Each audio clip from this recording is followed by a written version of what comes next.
about whether or not these guys are ready to go when I walk away.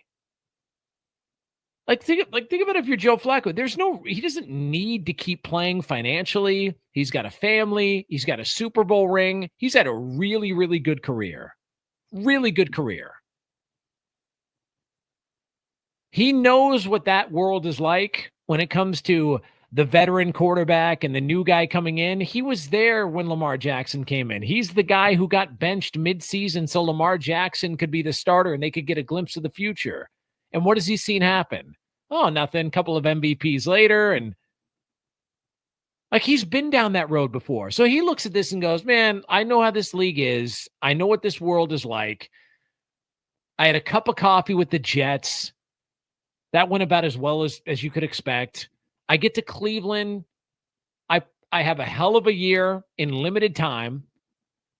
For some reason, they make the decision to move off from me and move away from me.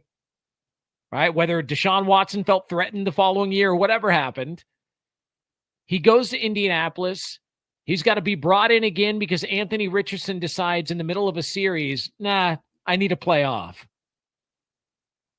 And then Flacco gets brought back to Cleveland, and he's got him, Kenny Pickett, who they traded for, and 2 quarterbacks they drafted. Flacco's looking around going, guys, I've seen every circus and every circus tent that's popped up in the NFL over the past 3-4 years. I don't need any direction on how to operate and I especially don't need any direction on how to operate or how to represent myself and my craft to anybody I've been around since I walked away from Baltimore. Think about the situations Joe Flacco has been in. The Jets, the Colts, and the Browns twice. You know what I mean? He went to the Jets. That's a clown show. He went to the Browns because they needed help. Wins comeback player of the year, is not brought back. Goes to Indianapolis. The starter and next guy in line to be the future of the franchise takes a playoff in the middle of a series. Flacco gets thrusted in and out of the lineup there. And then he comes to Cleveland. They're drafting 2 quarterbacks, trading for one. And they got another one who may or may not have re-ruptured his Achilles dancing on TikTok. If I'm Joe Flacco, I'm telling everybody, kiss my ass. I got it.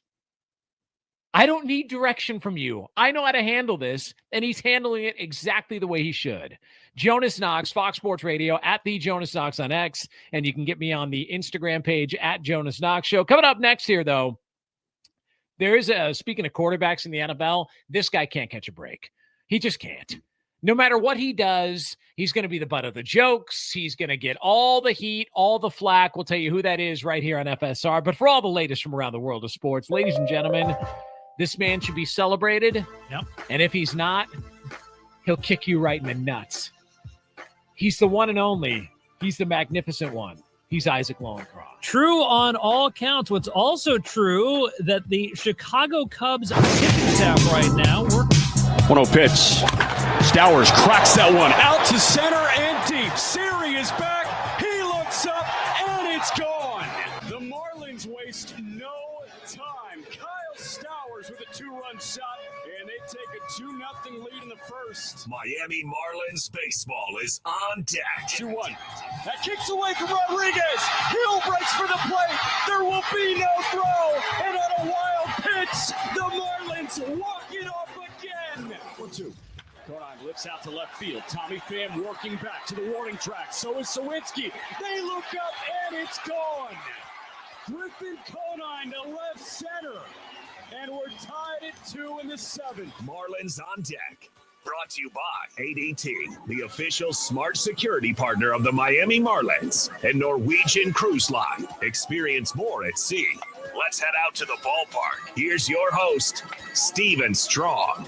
Yeah, well, nice job, Ahmed. Welcome. Live from Lone Depot Park in Miami. 89 degrees outside. Roof and walls are slammed shut. and we'll play in the comfortable AC again here this afternoon. You're listening to Miami Marlins baseball on the radio. It's Fox Sports 940 Miami. Can you believe it? Game 56 of 162.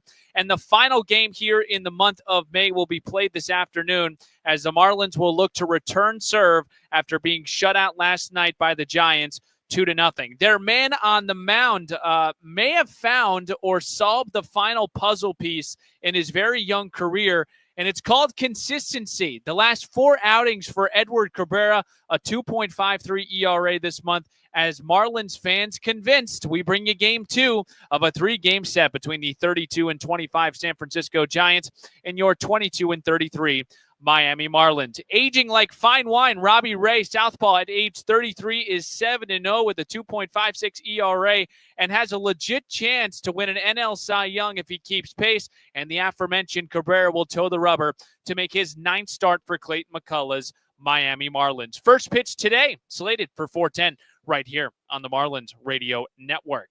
Hi, everyone. Thanks for making Marlins on Deck a part of your Saturday afternoon with Jack McBone and 4-time World Series champion Jeff Nelson. I'm Steven Strum. Let's get you the lineup for the show today. We have a deep array of guests, deep and distinguished guest list for you, and I also fear we're going the distance. We thank you for your participation. I first want to start, and after a shutout, there's not a ton to talk about, but I did want to hear from Yuri Perez, and we'll get to him in just a couple of minutes, but I want to finish the lineup.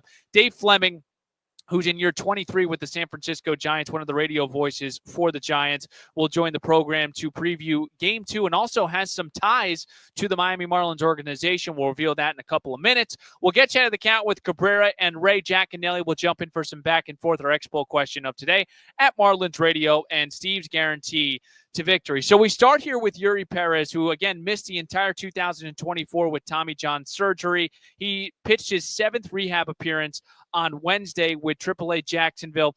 5 shutout, 1 hit, 4 punch-outs, 72 pitches. He caught up with Jack McMullen yesterday, translated by Louis Durante. Thank you very much, Steven. I'm looking up at Yuri Perez right now. Obviously, it was so much fun to watch you throw in Jacksonville. You got up to, 99 miles an hour on your last pitch of the rehab assignment. How did that one feel, that start in Jacksonville? Sí, como usted dice, fue muy divertido. Primeramente, la gracias a Dios por la salud y todo eso. Sí, el último inning me sentía súper bien todavía con toda la energía para seguir compitiendo y necesitaba tratar de salir del inning y de poder terminar los picheos. Y como tú dices, estuve lanzando 99 en todo el último inning, me sentía súper bien. Yeah, it was a lot of fun, trying to, like you said, throwing 99. Very happy to be out there and just staying healthy. I still had a lot in the tank last inning. And, just trying to work hard and then get ready to come back. So much of what people pay attention to when guys are recovering from Tommy John surgery is recovery. How you felt the next day. How did you feel the next day? Bueno, hasta ahora me estoy sintiendo súper bien. Por eso está funcionando bien. La recuperación después del día de pichar se siente súper normal. Tratando de mantenerme así y para poder terminar la temporada con salud, si Dios lo permite. Yeah, feeling really good right now, even though after the day after the pitching, the treatment was really normal, all good. So I would like to stay this way, stay healthy, and do that until the end of the season.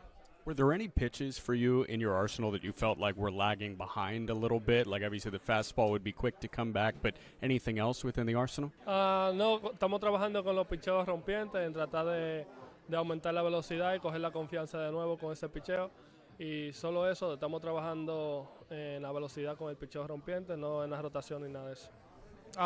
We're working on velocity of the breaking ball pitches, not specifically, not rotation. Working mostly in the velocity. Yuri, last one for you. Huge smile as you came off the mound in that last inning in Jacksonville. How much fun are you having just being back on a pro mound? No, es súper emocionante verme poder terminar un quinto inning ya después de la recuperación y saber que se está acercando el día de poder lanzar aquí de nuevo, se siente súper bien. Para mí fue un excelente juego y por eso salí tan emocionado de ese juego también.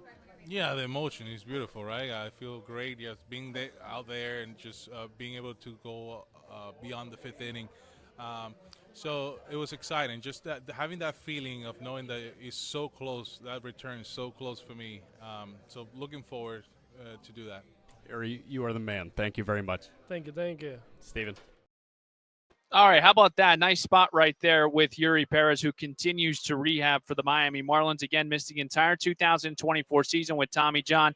In 2023, went 5-6, a 3.15 ERA, 19 starts. And folks, he's just 22 years old. Well, we are going to celebrate a birthday this afternoon. He's on the other side. It's Dave Fleming. He's in year 23 with the San Francisco Giants. We'll have him coming up next. We'll talk about Otto Lopez, plus a couple of other family ties to the Miami Marlins organization. It's going to be a 4:10 first pitch. Marlins on Deck continues on the Marlins Radio Network. Augustine Ramirez. Augustine hammers a ball out to left and deep. It is gone. Don't worry about that first run. Augustine Ramirez ties the contest at a run apiece. First pitch to Jesus Sanchez. Sanchez hits one a mile high out to right field. You got Wade working back. Wade at the track. He looks up and it's gone. Left on left matchup, but Jesus Sanchez leaves the yard. It was a sky-scraping homer. He hit it hard. Looked almost directly. He throws 99. Has a crazy good slider. And he's pretty young in his pitching life. 0-1 pitch. Otto drills. Out to left and deep. Sheets his back. He looks up. And this game is tied. A 3-run home run from Otto Lopez. And the Marlins work all the way back after the crooked number against Sandy. Bottom of the fourth, I should say. Infield is in. First pitch to Augustine. Kicks away from the catcher Diaz. And here comes Javi.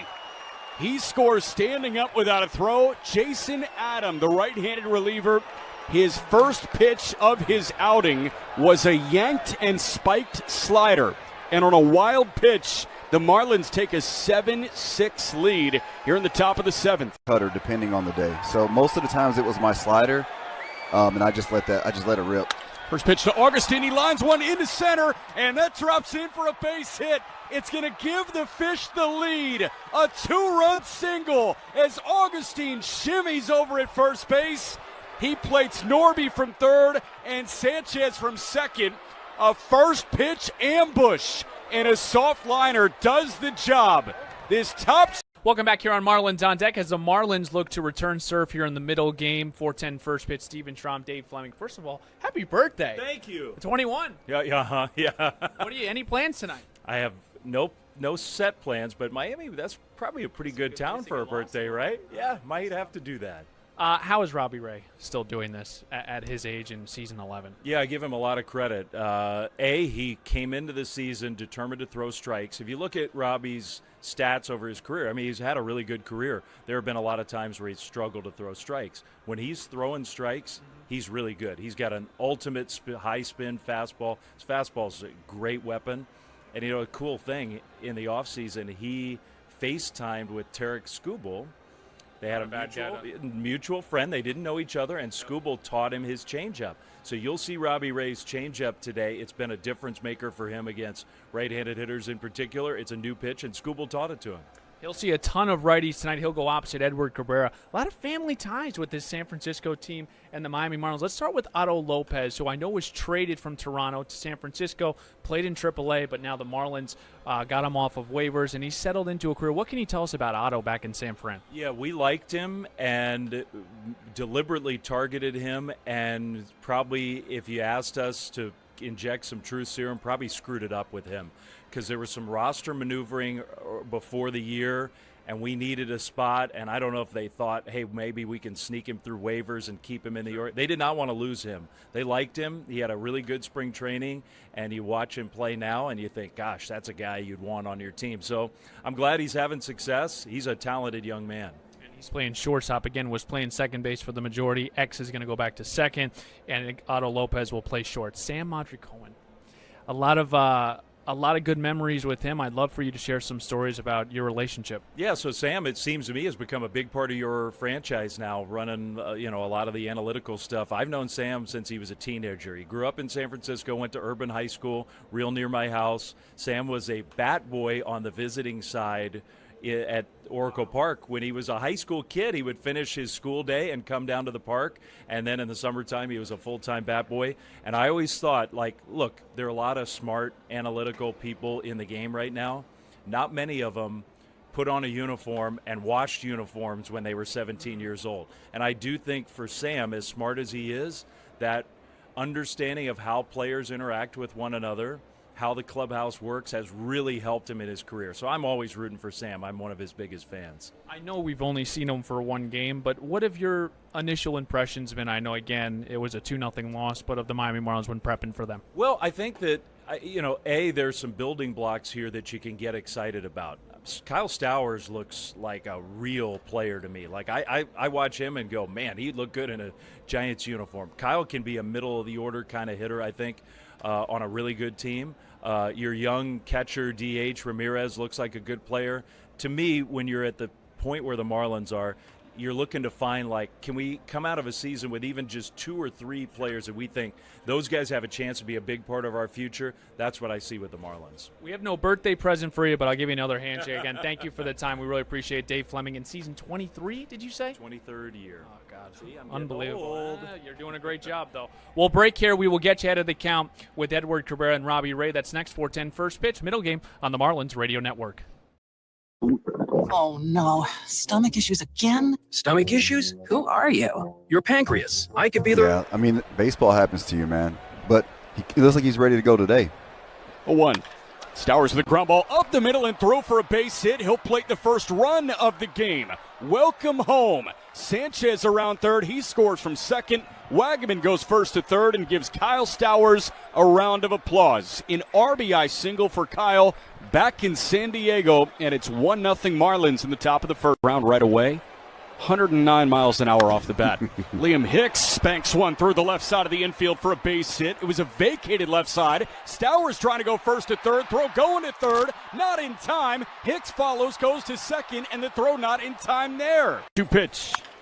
Norby, that was in on his hands. He bounces one over to third base. Machado coming home with the throw, and it bounces away from Diaz. Everybody's safe, including Stowers at the plate. Norby with an RBI fielder's choice. Machado tried to play some hero ball, but unfortunately for the Padres, the throw was low. And fortunately for the Marlins, this crooked number just got a little bit more crooked. The 1-1 of the switch hitter, Simon, batting left. That a ground ball up the middle again and through. A 4 spot for the Fish. Norby goes first to third. Hicks scores from third, and Ronnie Simon keeps the conveyor belt moving. In a batter's box, and he was still able to get some contact. 3-2 pitch again. Simon moving, and not a ground ball through the right side of the infield. Tatis picks it up.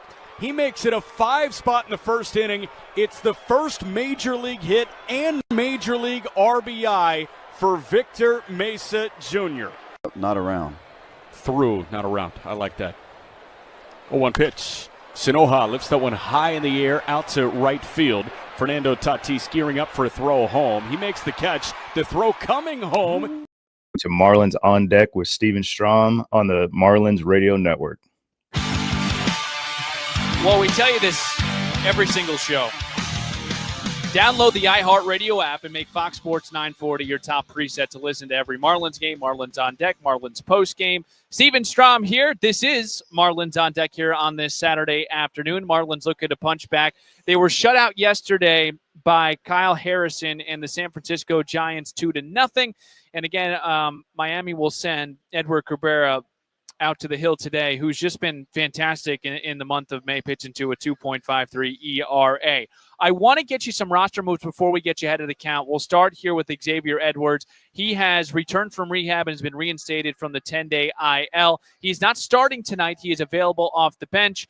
Declan Cronin also returned from rehab. He's reinstated off the 15-day IL. He was optioned to AAA Jacksonville, which means the move today was Victor Mesa Jr., who was optioned to AAA Jacksonville. So again, Xavier Edwards returned, not starting tonight, available off the bench. Declan Cronin returned from rehab, reinstated from the 15-day IL, and Victor Mesa Jr. optioned to AAA Jacksonville.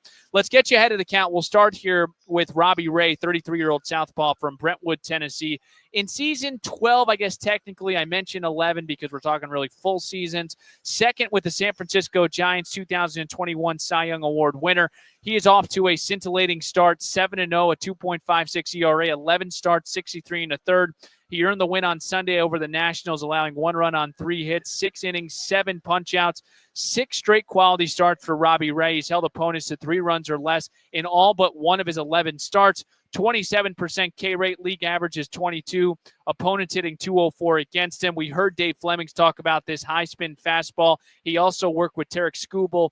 Really taught him that changeup, and opponents are hitting 200. Doesn't throw it a ton, but you can see the arsenal really in full effect for Robbie Ray career-wise against the Marlins. 9 starts, 4-4, a 2.41 ERA in 56 combined innings pitched.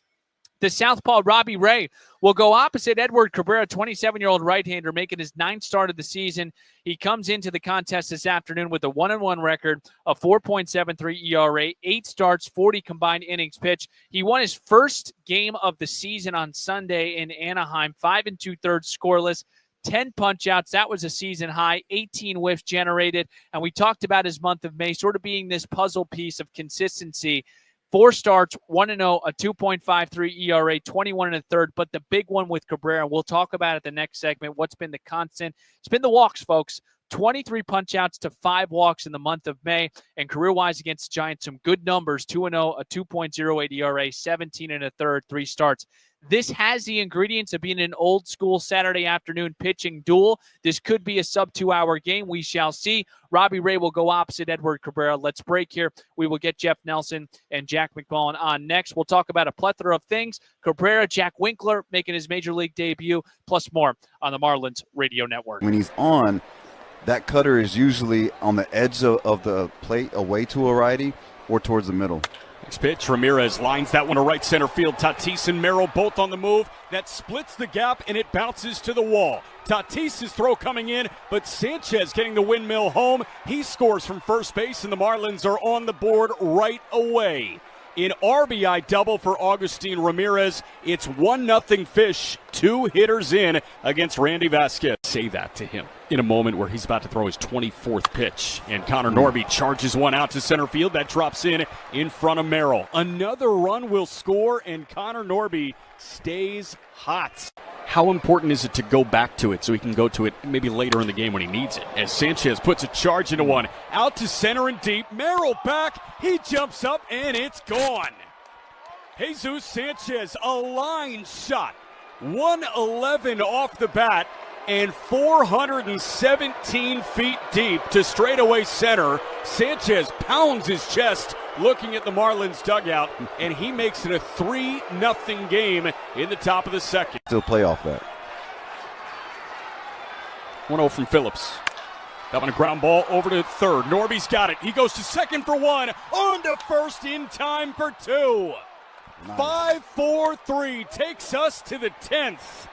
Norby to Sanoja to Wagaman, and the pinch hitter Diaz bounces into the inning-ending double play. Yeah, I got the call Thursday. The manager down there called me on the Call 954-335-9082. 954-335-9082. Over 900 new Toyotas available. Get a new Corolla with payments as low as $89 a month. Call 954-335-9082. Al Hendrickson Toyota.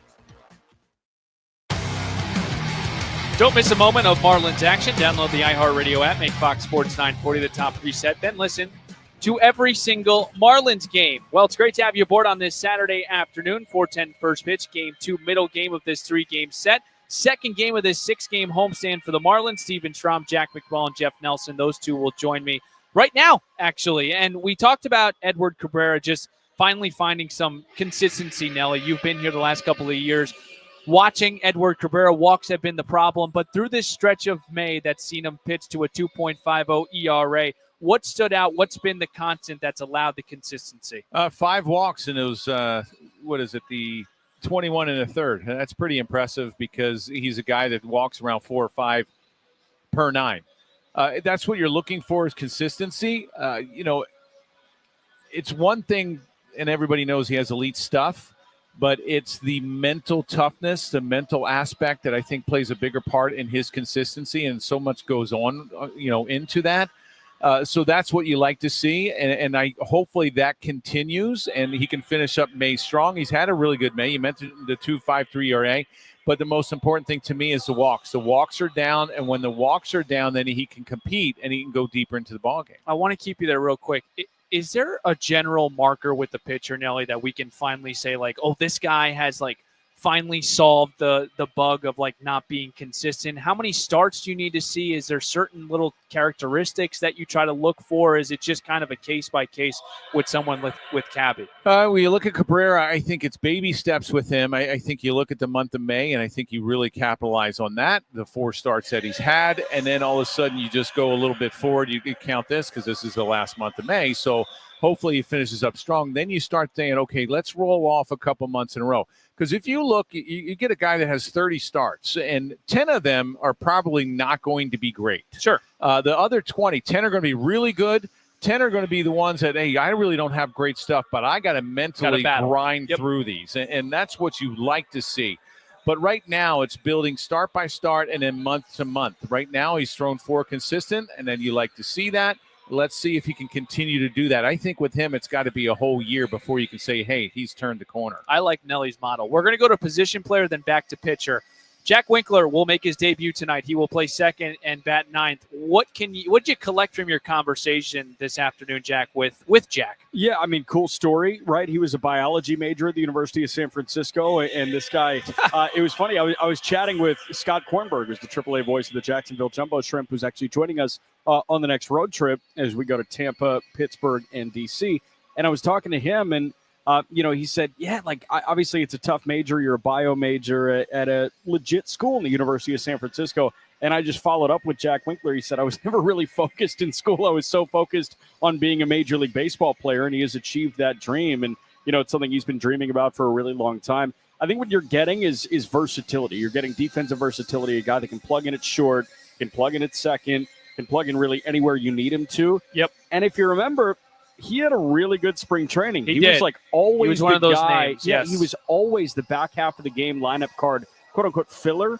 He wasn't a big league camp invite, but he showed well as a minor league call up all the time in spring training. So excited to see what he can do in his major league debut. 41 games with AAA Jacksonville, 275, 5 home runs, 784 OPS. Back to the pitchers, Nelly. We talked with Dave Fleming, and he talked about Robbie Ray talking with Tarek Skubal, and Skubal really being influential with this changeup. But it's about the fastball for Robbie Ray. How is he doing it here in season 11 in 2025? Well, he's mixing it up. Well, actually, if you look at the month of May, he's actually thrown more off speed. So he's thrown the slider and he's thrown the curveball, the knuckle curve a little bit more. The slider and the fastball is mainly his pitch. He'll go to the changeup. But he's a guy that mixes it up from the left side. He's a control pitcher. He's not going to walk you. If I'm the Marlins, I got to be aggressive on the fastball. I got to try to adjust to the off speed, but I got to be aggressive in the fastball because he's going to be around the zone. You're going to have to capitalize on that. If he gets ahead of you, then he's going to wind up putting you away with that breaking pitch, and then he'll climb the ladder a little bit. He's a veteran pitcher. He's had an outstanding start to this year. You look over the last couple of years, 23 and 24, I think he had 8 starts, so he's finally feeling healthy as a Giant. Man, he makes Cabby's May look childish. The 4-0, 1.41 ERA. I mean, Cabby had a great month, but this is next level for Robbie Ray. We could have a really good matchup today. Last one for you, Jack. Kyle Stowers, what are we calling it? Is he going through a funk? I don't know, but he's going to get a day off. Just your reaction and what that can do for him, hopefully, moving forward. Are you sure he's getting a day off? I bet he's off the bench as soon as we get a righty You just scared reliever. the living daylights out of me. I thought he was in the lineup for a he's second. not in the lineup, but I guarantee you he's He'll the be off first the bat bench. they turn to off the bench. So, I mean, call it a day off if you want. This guy's gearing up like he's going to come into the game for the back half of the contest. He's been the Marlins' best hitter. Like, you're at the point, especially against this pitching staff, where they turn to a guy like Randy Rodriguez out of their bullpen. You're going to have to see Kyle Stowers. Yep. So it's not really a day off. I'm excited to see what Kyle can do off the bench now that he has an opportunity with Traject in the batting cage in the tunnel to try and gear up for a certain right-handed reliever and see what he can do with prep. Obviously, this is an incredibly smart guy, but these opportunities are few and far between to take a day off for him. But I think you're not going to see him for 2 plate appearances, and then he'll be right back into it. Stowers 2 for 26, no extra base hits, 8 Ks over his last 6 games, but I would agree with Jack. We'll see him off the bench. Good job, Nelly. Good job, Jack. We'll hear you at 4:10. Let's break here for this beautiful national anthem. I want to hear this. Expo question, Steve's Guarantee. It's next on the Marlins Radio Network. Augustine Ramirez. Augustine hammers a ball out to left and deep. It is gone. Don't worry about that first run. Augustine Ramirez ties the contest at a run apiece. First pitch to Jesus Sanchez. Sanchez hits one a mile high out to right field. You got Wade working back. Wade at the track. He looks up and it's gone. Left on left matchup, and Jesus Sanchez leaves the yard. It was a sky-scraping homer. He hit it hard, looked almost directly. He throws 99, has a crazy good slider, and he's pretty young in his pitching life. 0-1 pitch, Otto drills out to left and deep. Sheets is back, he looks up, and this game is tied. A 3-run home run from Otto Lopez.